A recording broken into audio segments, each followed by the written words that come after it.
17th July. இன்னைக்கு ஏசப்பா நம்மளை பார்த்து என்ன சொல்கிறாங்கன்னா, சேர்த்து கொள்வார்.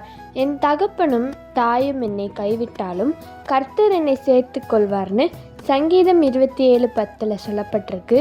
நம்ம தகப்பனும் தாயும் நம்மளை மறக்க மாட்டாங்க, நம்மளை கைவிட மாட்டாங்க. ஆனால் அப்படி கைவிடுற சூழ்நிலை வந்தாலும் ஏசப்பா நம்மளை சேர்த்து கொள்வாங்க. நம்ம நிறைய நேரத்தில் யோசிச்சிருக்கலாம், நான் கைவிடப்பட்ட நிலமையில் ஆகிட்டேன், எனக்கு யாருமே இல்லை அப்படின்னு.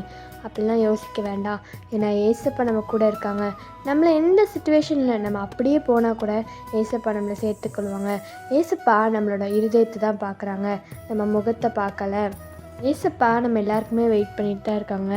நம்ம தான் ஏசப்பா கிட்டே போக மாட்டேங்கிறோம். ஏசப்பா கிட்டே நீங்கள் போங்க, உங்கள் வாழ்க்கையே மாறிடும். ஜெபம்.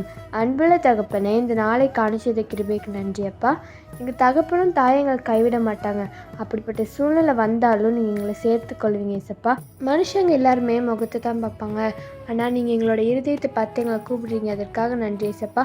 நாங்கள் உங்ககிட்ட வந்து சேர உதவி செய்யுங்க.